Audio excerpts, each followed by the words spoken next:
देखो बच्चों, पुरानी क्लास में हमने मैंडेट तक कर लिया था, लेकिन फिर से मैं मैंडेट का दोबारा से बता देती हूं आपको।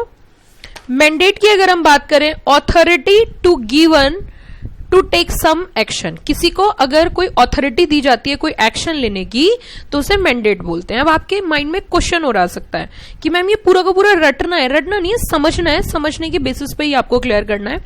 कोई भी डेफिनेशन, कोई भी पॉइंट लर्न करना बहुत मुश्किल होता है, लेकिन समझना आसान होता है। तो मैंडेट मतलब मैंडेट होता है एक तरीके से आपको एक पावर देना, ऑथोरिटी देना, ताकि हम कोई एक्शन ले सके। अब मैं इसको एक एग्जांपल से कनेक्ट करती हूँ। जैसे बोलते हैं कि अब तो बीजेपी गवर्नमेंट के पास मैंडेट है, मैंडेट मतलब उनके पास ऑथोरिटी है कुछ काम करने की। आगे देखते हैं अगला पॉइंट। अगर मैं बात करूं, मैनिफेस्ट, मैनिफेस्ट का मतलब है declaration by master of ship about to set sail. It give detail about the crew, cargo, passenger and port of destination. जो मास्टर शिप का मास्टर होता है ना, वो पूरा मैनिफेस्ट बना के देता है जिसमें उसकी शिप की सारी डिटेल इंफॉर्मेशन होती हैं। मार्केट लॉट, मार्केट लॉट में बताती हूँ। एक्चुअली ये सेट कर देते हैं कि अगर आपको शेयर खरीदने तो कम से कम 5, 4, 2, 3 मिनिमम इतने लेने होंगे, तो उसे बोल देते हैं लॉट बना देना, मार्केट लॉट बना देना, है ना। The minimum number of share से 100 required for transaction on a stock exchange. उन्होंने कहा अगर स्टॉक एक्सचेंज पे आपको ट्रांजेक्शन करना है तो कम से कम 100 शेयर लेने पड़ेंगे, तो इट मीन्स लॉट कितने का हो गया, 100 का। Fewer shares constitute an odd lot in demat form, even single share में भी ट्रेडेड। डीमेट मतलब इलेक्ट्रॉनिक फॉर्म में आप एक शेयर की भी खरीद फिरोख्त कर सकते हो। एमसीए की बात करें, अगर जितनी कंपनी बनती है, जो मिनिस्ट्री है हमारी सेंट्रल गवर्नमेंट के अंडर में जो मिनिस्ट्री आती है जिसको सारे काम डेलीगेट किए गए हैं, उसे बोलते हैं ministry of corporate affairs. Shortcut में बोलते हैं एमसीए। शॉर्टकट में क्या बोला जाता है, एमसीए। अगला पॉइंट हम बात करेंगे मीडिएशन की। मीडिएशन क्या होता है, एक होता है मेडिटेशन, उससे कनेक्ट नहीं करना, एक होता है mediation.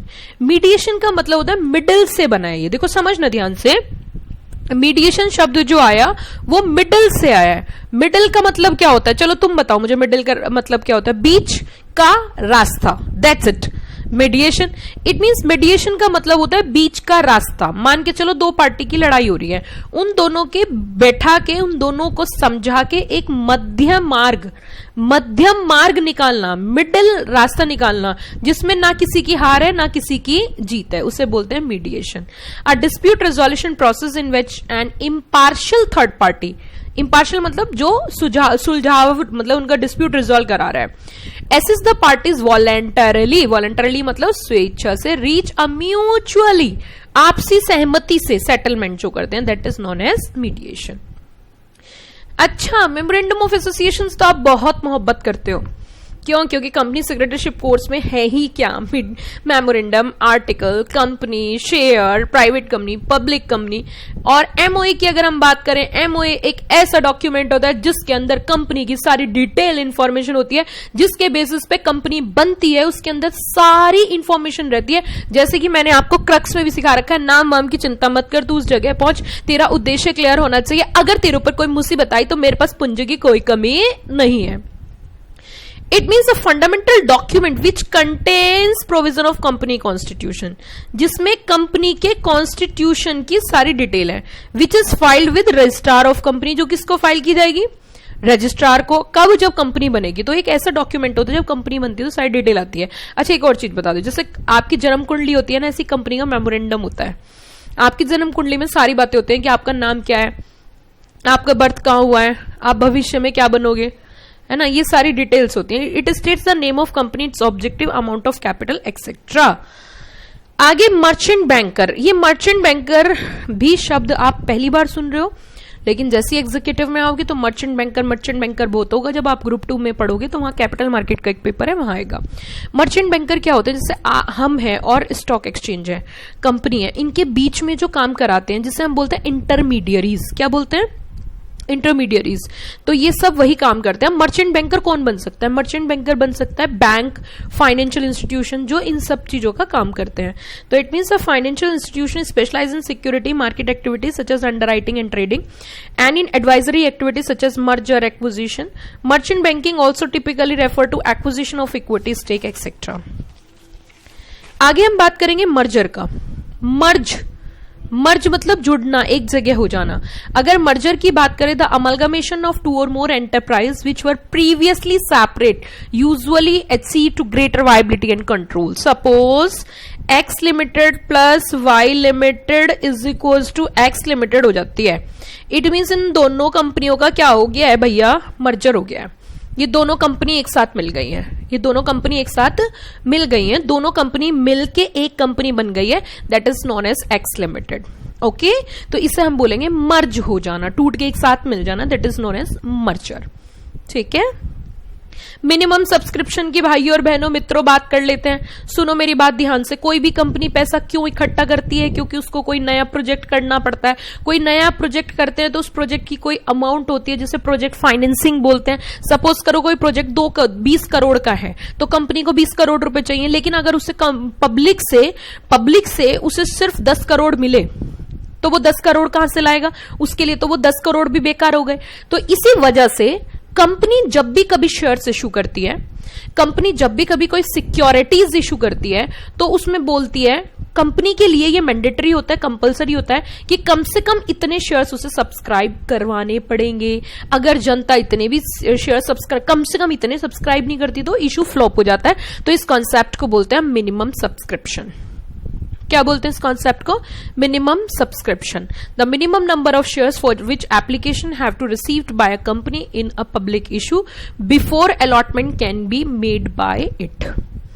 Next one is monopoly, an exclusive right or privilege created through. अब मोनोपोली तो आप जानते ही हो, आपने क्लास 12th इकोनॉमिक्स में पढ़ी होगी कि जहां पे जैसे गवर्नमेंट की मोनोपोली है किसमें, रेलवे में। ये थोड़ी ना कि आज मिस्टर ए है, उसके पास काफी पैसे, उसने कहा ठीक है तो मैं अपनी रेल ही अलग चलाऊंगा ऐसा नहीं होता ना, गवर्नमेंट की रेलवे, तो इससे बोलते हैं कि गवर्नमेंट की क्या है, मोनोपोली है। मोरेटेरियम बहुत आराम से आपसे सुना होगा। मोरेटेरियम अभी जो टाइम चल रहा है, जैसे कि मान के चलिए कि एक पेंडेमिक चल गया, कोई ऐसी प्रॉब्लम आ गई जिसमें बहुत सारे लोग पैसे देने के लिए अनेबल है, तो बोलते हैं ठीक है मोरेटोरियम पीरियड है, इन दिनों आपको कुछ नहीं देना, ठंडा पीरियड बोलते हैं इसे, उसके बाद देना है। देखो, a freeze on payment of debt, मान के चलो किसी को इंस्टॉलमेंट पे करनी है ना, by a government time of national crisis or an emergency. आप कोविड का केस ले सकते हो, उसमें नेशनल इमरजेंसी आई तो उन्होंने बोला मोरेटोरियम चल रहा है, मतलब जिसको फ्लैट की किस्त देनी है, गाड़ी की किस्त देनी है, उसको कुछ दिनों तक नहीं देनी, तो जब तक नहीं देनी that is moratorium period. Mortgage बेटा गिरवी, जब भी कभी कोई लोन सेंक्शन कराते हैं गवर्नमेंट बैंक से, फाइनेंशियल इंस्टीट्यूशन, तो बोलता है बदले में मुझे क्या मिलेगा, कि बदले में मिलेगा तुझे प्रॉपर्टी का राइट। इट मींस मॉर्गेज होता है एक अधिकार किसी संपत्ति के ऊपर, और अगर आपने इन फ्यूचर उसको क्या नहीं दिया, उसको लोन वापस नहीं दिया, तो that particular person having a right against that particular property, वो उसमें अधिकार होते हैं उनके। नाबार्ड की बात करें, national bank for agriculture and rural development. Nasdaq की बात करें, नेशनल एसोसिएशन सिक्योरिटी डीलर। मेरे हिसाब से इन दोनों की फुल फॉर्म याद कर लेना क्योंकि आपके एग्जाम में आ सकती है। नेगोशिएबल इंस्ट्रूमेंट, नेगोशिएबल इंस्ट्रूमेंट बहुत अच्छे से पढ़ाती हूँ, बट क्या करें कि CSEE से हटा ही दिया है चैप्टर, वरना तुम तो उड़ा देते नेगोशिएबल इंस्ट्रूमेंट को, लेकिन फिर भी मैं बता देती हूँ। नेगोशिएबल इंस्ट्रूमेंट एक्ट आपके यहाँ पे एग्जीक्यूटिव में पढ़ने को मिलेगा, बट अभी मैं थोड़ा सा बता देती हूँ। नेगोशिएट करने के एबल, क्या बोला मैंने नेगोशिएट करने के एबल, उसे क्या बोलते हैं, negotiable. A document in which property may be transfer to another in good faith by simple delivery, for example cheque, bank notes, treasury bills, dividend warrant. Ma'am ये क्या किया, कुछ नहीं किया, मैं बताती हूँ। नेगोशिएट करने के एबल, इट मींस ट्रांसफर करने के एबल, एक ऐसा डॉक्यूमेंट जो एक दूसरे से एक दूसरे के पास ट्रांसफर हो सकता है और अधिकार भी ट्रांसफर हो सकते हैं, जैसे बिल्स ऑफ एक्सचेंज है, चेक है, प्रोमिसरी नोट है, ये क्या है, सारे नेगोशिएबल इंस्ट्रूमेंट। नेट प्रॉफिट, अगर नेट प्रॉफिट की मैं बात करूं, सारे खर्चे काटने पीटने के बाद जो पैसा बचता है उसे क्या बोलते हैं, नेट प्रॉफिट। और जो हमारा नेट प्रॉफिट होता है उसको, नेट प्रॉफिट को फिर हम डिस्ट्रीब्यूट करते हैं किसके बीच में, मेंबर्स के बीच में, शेयर होल्डर्स के बीच में, एज अ डिविडेंड। नेटवर्थ की बात कर लेते हैं। नेटवर्थ हम कह सकते हैं, नेटवर्थ सिंपल फॉर्मूला यूज किया जाता है, एसेट्स माइनस लायबिलिटी, वो हमारी नेटवर्थ आती है। No delivery period, time during which register of share holder of company remain closed. इसकी कहानी मैं तुम्हें समझाती हूँ, देखो सुनो, इसकी पूरी कहानी समझा देती हूँ। क्या होता है कि कंपनी ना डिविडेंड पे करती है, ठीक है। अब डिविडेंड किस किस को पे करना है, ये कहां से पता लगाया जाए, तो डिविडेंड किस किस को पे करना है इसका पता लगाने के लिए बेसिकली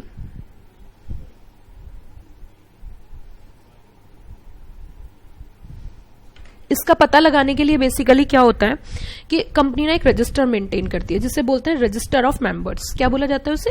रजिस्टर ऑफ, क्या बोला जाता है? Register of members, right. तो रजिस्टर ऑफ मेंबर्स जो होता है उसमें नाम मेंशन होते हैं कि इस पर्टिकुलर पर्सन के क्या है, नाम मेंशन है, तो उन सबके ना नाम मेंशन होते हैं, ठीक है। तो उस जिसका नाम मेंशन है उसको डिविडेंड मिल जाता है। लेकिन एक बात बताओ, हर रोज नाम चेंज हो रहे हैं, ऐड हो रहे हैं, डिलीट हो रहे हैं, डिलीट हो रहे हैं, तो फाइनल लिस्ट कब बनाएंगे? तो बोलते हैं कि भैया अब रजिस्टर क्लोज कर दो, अब ना किसी का एडिशन होगा ना डिलीशन होगा, तो उसे बोलते हैं no delivery period. The time during which register of share holder of a company remain close, transaction continue but trade are settled later. This is done to avoid confusion about the beneficiary of dividend.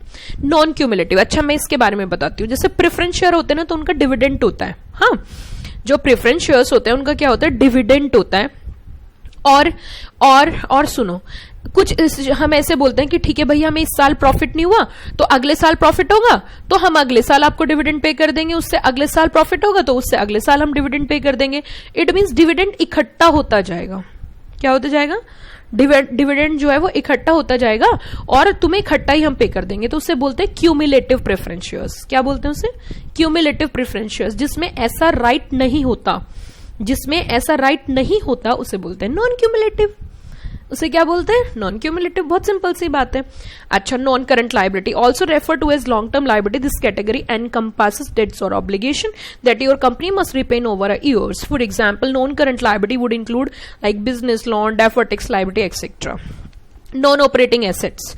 Non-operating assets are those that are not critical for company to provide its product or service, but which are nevertheless essential to establish and run a business. Okay.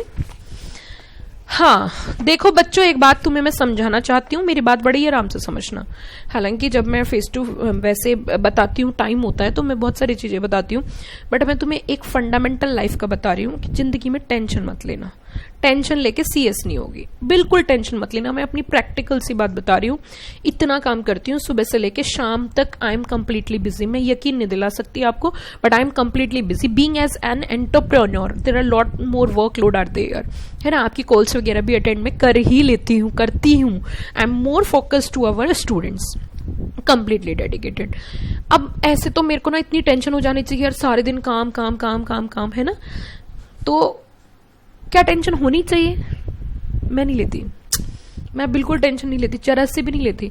मैं simple सी बात बता रही हूँ। पहले सुबह सुबह उठ के मॉर्निंग में थोड़ा बहुत बुक्स वगैरह पढ़ के मैं डेली म्यूजिक चला के आराम से डांस करती हूँ, एंजॉय करती हूँ जब कोई नहीं होता, सब सो रहे होते हैं, या मैं अपनी एक्सरसाइज या कुछ इन सब चीजों में बिलीव करती हूँ।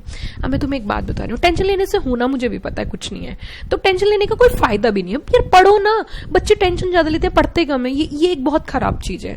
तो इसलिए be focused on your study, life is very short, please enjoy it, please enjoy. Are you got the point?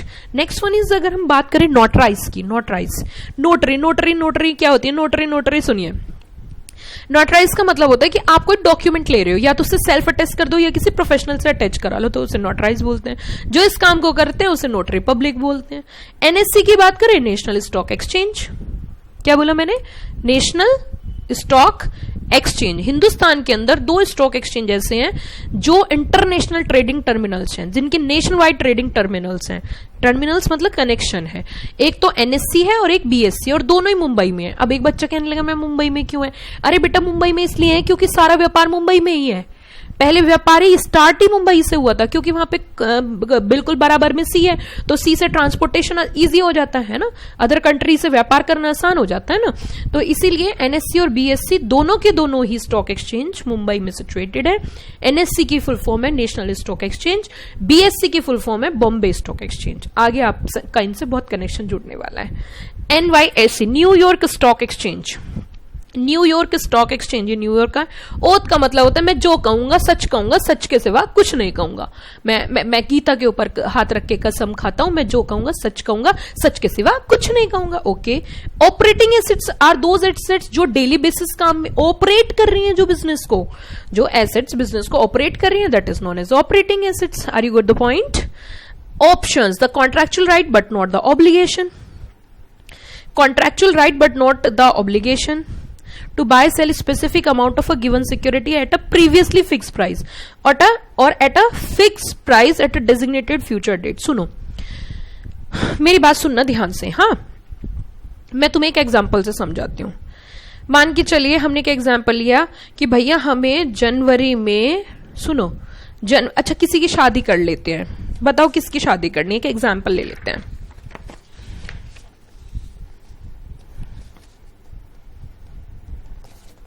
बताओ, अच्छा किसी का एग्जाम्पल लो, किसी की शादी कर लेते हैं। चलो भाई एक बच्चे का हम एग्जाम्पल ले लेते हैं, एक बच्चे का हम एग्जाम्पल कोई भी नाम ले लेते हैं अच्छा सा। ठीक है, हमने एक नाम ले लिया कल्लू। अब ये अच्छा सा नाम है, अरे कोई बात नहीं, नाम तो नाम ही होता है। कल्लू की शादी करनी है जी। कल्लू की शादी कब करनी है? कल्लू की शादी करनी है जी 10 जनवरी को। ओके जी ओके, ठीक है जी ठीक है। बताओ कल्लू की शादी कब करनी है? 10 जनवरी को करनी है। हाँ जी 10 जनवरी को करनी है। अभी एक एग्जाम्पल और ले लेते हैं। अभी चल रहा है अक्टूबर, 10 अक्टूबर है आज, ठीक है। और कल्लू की शादी में 10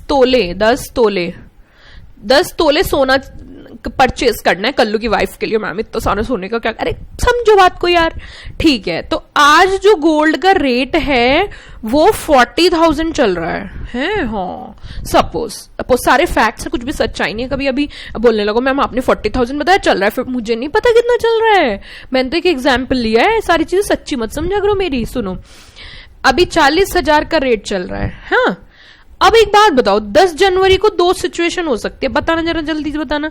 10 जनवरी को रेट 30,000 भी हो सकता है, 10 जनवरी को रेट 50,000 भी हो सकता है। मुझे रिप्लाई आना चाहिए, क्या ऐसी सिचुएशन है या नहीं है? ऐसी सिचुएशन है या नहीं है? है ना? चलो तो एक काम करते हैं, दिमाग लगाते हैं, प्रोफेशनल माइंड। हमने एक प्रोफेशनल माइंड लगाया, हम एक ब्रोकर के पास गए, हमने उससे एक एग्रीमेंट किया। हमने कहा भैया देख सुन, हम तुझे कुछ पेमेंट कर रहे हैं। हाँ कर रहे हैं। हम तेरे साथ एक एग्रीमेंट कर रहे हैं कि हम 40,000 रुपए में ही 10 जनवरी को गोल्ड खरीदेंगे। 10 जनवरी को क्या करेंगे? गोल्ड खरीदेंगे। कितने हजार में? 40,000 में। अब बताओ सिचुएशन 2 हो सकती है, क्या क्या बताओ? गोल्ड का रेट 30,000 भी हो सकता है, गोल्ड का रेट 50,000 भी हो सकता है। अच्छा एक बात बताओ, अब खुद बताना, अगर गोल्ड का रेट 30,000 हुआ तो क्या हम इनके पास जाएंगे? हम कहेंगे हट्टा, मार्केट से 30,000 में मिल रहा है तो हमारा फायदा हो गया। लेकिन अगर गोल्ड का रेट 50,000 रुपए हुआ तो हम इनके पास जाएंगे। क्यों? क्योंकि हमें 10,000 का फायदा हो रहा है। समझ रहे हो ना? दोनों सिचुएशन हो सकती है ना। कौन कौन सी? गोल्ड का रेट 30,000 भी हो सकता है, गोल्ड का रेट 50,000। हमने कहा 40,000 में हम तुमसे खरीदेंगे, बट ये हमारा राइट है, हमारी ऑब्लिगेशन हमारी नहीं है। अगर गोल्ड का रेट रहा 30,000 तो हम मार्केट से खरीद लेंगे, अगर गोल्ड का मार्केट में रहा 50,000 तो तुमसे खरीद लेंगे। ये हमारा राइट है, ये हमारी ऑब्लिगेशन नहीं है। इसे बोलते हैं ऑप्शंस। इस तरीके के कॉन्ट्रैक्ट किए जाते हैं और इन्हें ऑप्शंस बोलते हैं। ठीक है, चलो जी हो गई कल्लू की शादी। आगे बढ़ते हैं। Order, a written direction of court और जज टू डू रिफ्रेम, कुछ रोकने के लिए कोर्ट का जो आदेश होता है। आउट ऑफ पॉकेट एक्सपेंसेस, जब अपने क्लाइंट के लिए अपनी पॉकेट से पैसा खर्चा करते हैं। ओवरड्राफ्ट का मतलब होता है आपके बैंक में लिमिट है, बैंक में पैसे पड़े हैं 1 लाख, आपको जरूरत है 5 लाख की, तो आपने उनसे परमिशन लेके एक्स्ट्रा पैसे विड्रॉ करने की या क्लियर करने की लिमिट ले रखी, that is known as overdraft. In excess of balance available. Overheads, ये होता है indirect expenses incurred in the production of goods and can not be put under a specific heading. They represent the difference between the prime cost, wages plus material. Indirect expenses होते हैं। Patent का मतलब होता है आपका right. ऐसा होता है जब हम कुछ नया करते हैं, जैसे कोई नई मशीनरी बनाई तो हमारा अधिकार होना चाहिए ना, हमने अपना दिमाग इस्तेमाल किया। कोई और अगर उसे करेगा तो हमसे पूछ के करे, हमें पैसे दे, तो उसे बोलते हैं पेटेंट। पे का मतलब होता है रिसीव करने वाला। प्लीज पे का ये मत समझ लेना कि पे मीन्स जो पे कर रहा है। नो, ये क्या होता है, 3 पार्टी होती है। बिल्स ऑफ एक्सचेंज में 3 पार्टी होती है। जैसे सपोज करो मैं सामान खरीदने गई, मैं इनके पास सामान खरीदने, ये इनके पास सामान खरीदने गई। मैंने कहा मुझे ना आपसे सामान खरीदना है। उसने कहा पैसे दो सामान लो, पैसे दो सामान। मैंने कहा पैसे तो नहीं है। ठीक है मैं 2 महीने बाद पेमेंट कर दूंगी। तो ये क्या बोलेंगे, ठीक है मैं तुम्हारे ऊपर बिल लिखता हूं। मैंने कहा लिख दो। तो इन्होंने बिल लिखा, मैंने बिल एक्सेप्ट किया। अब एक और पर्सन होगा जिसे पेमेंट होगा, तो जिसे पेमेंट होगा वो ये खुद भी हो सकते हैं और किसी और को भी दिलवा सकते हैं। तो जिसको पेमेंट मिलेगा उसको बोलते हैं pay. Pay in slip, form fill to deposit cash, जो आप कैश वगैरह करते हो। परजुरी मीन्स फॉल्स स्टेटमेंट, अगर तुमने शपथ के दौरान झूठ बोला। Perquisite some benefit which is attest to an employment apart from wages और सैलरी। पर्सनल गारंटी, जब हम किसी बिजनेस में अपनी पर्सनल एसेट्स की कोई गारंटी देते हैं, that is known as personal guarantee. Petition, जब एक केस फाइल किया जाता है उसमें सारी डिटेल इंफॉर्मेशन होती है, जो केस फाइल करता है उसके अंदर सारी डिटेल लिखता है, तो उसे बोलते हैं petition. A formal written request to a court which start a special proceeding. In juvenile court, the legal document which specify the complaint against the juvenile family. It includes the name, age, address of minor, his or her guardian, as well as statutory grounds and facts on which request for court intervention.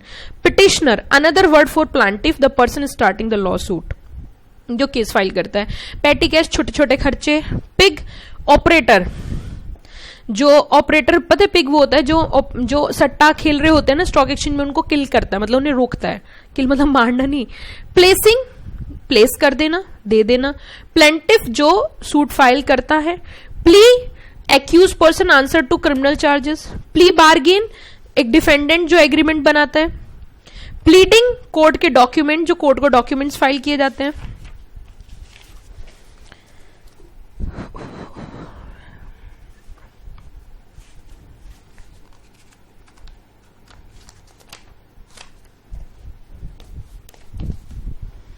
Policy, जो भी policies अपनी organisation की होती है। Portfolio, portfolio का मतलब होता है बंच ऑफ सिक्योरिटी। जैसे मान के चलो आपके पास 1 लाख रुपए हैं, उस 1 लाख रुपए में से आपने कुछ पैसे तो आपने लगाए टाटा मोटर्स में, उसमें से कुछ पैसे आपने लगाए रिलायंस इंडस्ट्री में, कुछ पैसे लगाए आपने आईसीआईसी बैंक में, तो वो सारी जो सिक्योरिटी इकट्ठी होकर एक जगह बोलेंगे उसे बोलेंगे पोर्टफोलियो।